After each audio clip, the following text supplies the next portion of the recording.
ሰላም ጤና ይስጥልን። ውድና የተከበራችሁ የቻናሌ ቤተሰቦች እንዴት ናችሁ? እኔ ያለው እግዚአብሔር ይመስገን።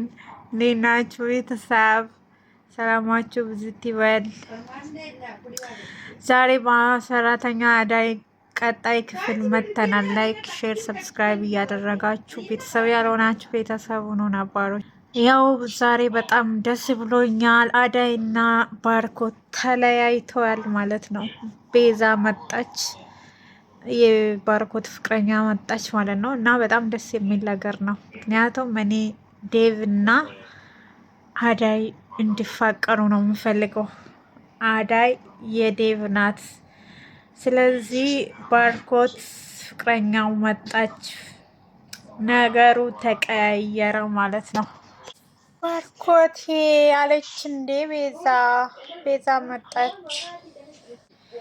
እንዴት እዚህ መጣሽ አላት። ሰላም ተባባሉ። በጣም ደስ ብሎት ባርኮት በጣም ተናዶ ነበር። ቤዛ ሌላ ወንድ ያገባች መስሎት በጣም አዝኖ ነበረ። ከዛ ባርኮት የት ነው የምትሄደው አለችው። ወዴት ነው የምትሄደው ስትል ያውልሽ ቤዛ ተመልሰሽ መሄድሽን እያወቅሽ አውቀሽ አታስመስይ አላት። ያኔ ላስረዳክ ስሞክር ምንም ልሰማኝ አልቻልክም። ቢያንስ አሁንም ደግሜ ልንገር ሰማ አለችው። ምንድን ነው የምሰማሽ? ምን የምትይ ነገር አለ በንዴት። ያኔ እኮ ፍቅራችንን ረቅታሽ ከዛ ልጅ ጋር ስትሄጂ በአይኔ ያየውሽ ነበር ብሎ በንዴት ጠየቃት። ያ ልጅ ግን የአክስቱ ልጅ ነበረች። ፍቅረኛው ሳይሆን የአክስቱ ልጅ ነበረ፣ የቤዛ ማለት ነው። ያኔ የነበረ ልጅ የአክስቴ ልጅ ነበረ። ከሱ ጋር ቢሄድ አትፈቅድልኝም ነበር። ግዴታ ደግሞ መሄድ ነበረብኝ እንጂ ፍቅረኛ አይደለም ማለት። ያ ልጅ ባልሽ አይደለም? አላገባሽም ማለት ነው? አረ እኔ ማንንም አላገባም ባርኮቴ። ለምንድን ነው እስካሁን ያልነገርሽኝ ታዲያ? ያኔ ሲሄድ ልነግርህ አልቻልኩም ነበር። አክስቴ ደግሞ ብዙም አልቆየችም፣ ሞተች። ልጇ ደግሞ ብቻውን ስለነበር ከኔ ጋር ነው የሚኖረው። ዛሬ ግን ያንተና የኔ ቀን ነው፣ ተገናኘን። በጣም አዝናለሁ። ያኔም የሆነሽ ብዬ ሳልደውልልሽ በዛ ስለጠፋው ከልብ አዝናለሁ። በጣም ይቅርታ ብሎ ይቅርታ ጠየቃት። አንዳንድ ጊዜ ሁሉም ሰው አንዳንድ ጊዜ ሰዎች ይሄ ወንድም ይሁን ሴት አንድ ሰው ከወንድ ጋርም ሲሄድ ወይ ሴት ጋር እቺ ልጅ ዘመድ ናት ወይስ ዘመዱ ናት፣ እንደዛ ብለን ማሰብ አለብን። ምክንያቱም አሁን ባርኮት የአክስቷ ልጅ ባሏ ነው ብሎ አኮረፋት እና በዛ ምክንያት ተለያይተው ነበር። አሁን በድጋሚ ተገናኝተዋል። ለአዳይም የፍቅር ጥያቄ አቅርቦላት ነበረ። አዳይም በጣም ደስ ብሏት እሺ ብላ አልነበረም። ያው ወንድሜ ና ብላ በጣም ተናዳ ነበር። ያው ዴቭን በጣም አዳይን ስለሚያፈቅራት ባርኮት በጣም ጭንቀት ውስጥ ገብቶ ነበረ። ነገር ግን አሁን ቤዛ ስለመጣች ነገሩ ይበርዳል ብዬ አስባለሁ። ዴቭም ወደ አዳይ ባርኮትም ቤዛ ጋር ይሆናል ብዬ አስባለሁ። በጣም ደስ ይላል። አንተ ምን አጠፋ ባርክ? ለእኔ ይቅርታ አድርግልኝ እንጂ አለች። ያው ባርኮት ይቅርታ ብለዋት ነበረ። ያኔ ፈጣሪን ስወቅስ ለምን እንደዛ አደረግሽ? ይቅርታ አድርግልኝ ባርክ። ካሁን በኋላ እንደዚህ አይነት ነገር እንዳይፈጠር ቃል እገባልሃለሁ። ፍቅረኛ አላስክም? ፍቅረኛ እንኳን የለኝም። እሴ ተመስገን ብላ ሳመችውና ታረቁ ማለት ነው። እዛ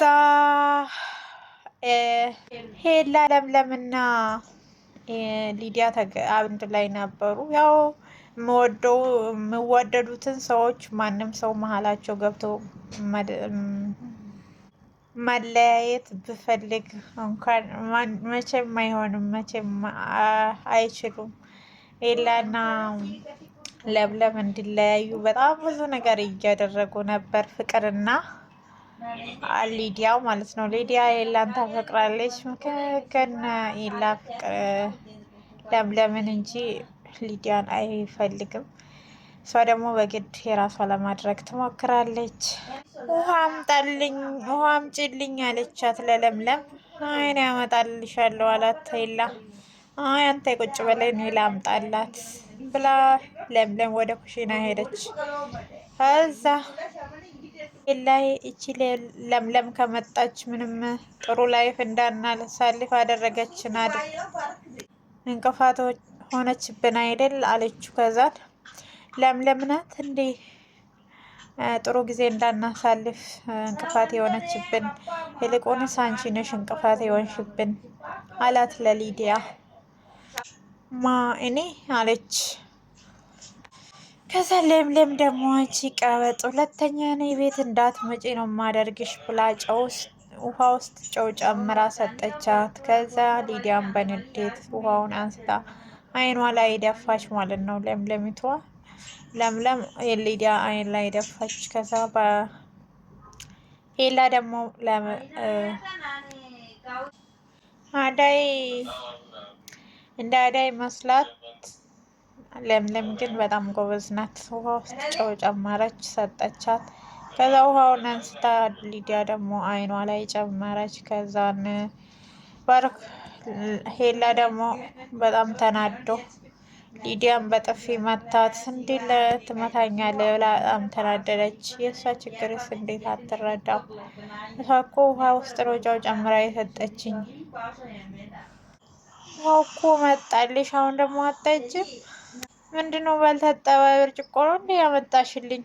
ኧረ ያልታጠበ ብርጭቆ የለም ሊዱ ጠጭ ብላ በፍቅር አለቻት። ከዛ ሊዱ ውሃውን ስትቀምስ ውሃ ጨው አለው፣ ውጪ ከቤቴ ውልቅ በይልኝ። እኔም በጥፊ መታኸኝ። እዚህ ቤት ከአሁን በኋላ የምትቆይ ከሆነ ችግር እንዳይፈጠር አሁን ከቤቴ ውጭልኝ አለ ሄላ። እዚህን ተረት ተረትሽን ለፍቅር ንገራት አለ ሄላ። ያውቃል ማለት ነው የነሱ ድራማ ቢሆንም ግን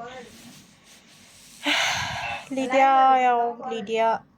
እውነት ነው፣ እሷ ምንም አላጠፋችም። ያው ልጁን ተወደዋለች፣ ሄላም በጣም ታፈቅራለች።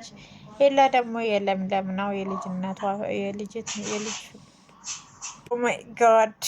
የልጅነት ፍቅረኛው ነው ማለት ነው። መቼም ያው ብትወደው ምንም ማድረግ አይቻልም። ሄላ በጣም ያወዳታል ለምለምን። ከዛ ጮኸችበት። እንዴት ነው የኔን ችግር ማትረዳ? ከውሸትሽ ንቀትሽ ውጪ ከቤቴ ብሎ አባረራት። ይገባታል። አዎ ሊዲያና ፍቅር በጣም ነው ለሰው ልጅ በጣም ነው ንቀት ያላቸው። ዴቭ መጣ። ከዛ አደይ ለምን እንደዚህ ያደረግሽ? ለምን ቆይ ለምንድን ነው እንደዚህ ያደረግሽ? እስካሁን ስትጫወችብኝ ነበር ማለት ነው። ፍቅር የሆነ ነገር ስትናገር ስርዓቷን ለማሳዝ ነው እንደዚህ ያደረግኩት። ከባርኮት ጋር ምን ጀመራችሁ? ባርኮት ምን ብሎሽ ነው? ባርኮት የፍቅር ጥያቄ ጠይቆኛል። በቃ ከአሁን በኋላ የእሱ ፍቅረኛ ነኝ አለች ለዴቭ። አዳይ አታደርጊው፣ ራስን አሳምን ያለው ዴቭ አለችው። ምክንያቱም በፊት ባርኮት የፍቅር ጥያቄ ሳያቀርብላት መጀመሪያ ዴቭ ነበረ ያፈቀራት ማለት ነው። እያችሁ የሚወዳችሁን ሰው ንቃችሁ የማይወዳችሁን ሰው ስትወዱ ግን ማለት ነው መጨረሻ እንደ አዳይ ነው የምትሆኑት። ዴቭ ግን በጣም የእውነት ይወዳታል ማለት ነው። ነገር ግን አዳይ አትፈልገውም። መጨረሻ ላይ ግን አዳይ ተዋረደች። ያው ባርኮት ፍቅረኛ መጣች። የፍቅር ጥያቄ እንዳቀረበላት በቃ ባርኮት ፍቅረኛዋ መጣች። ለምን አዳይ ለምን እንደዚህ ያረግሽ? ቆየኔስ ልብ ባርኮት እንደዛ ሲሆን የነበረ ለካ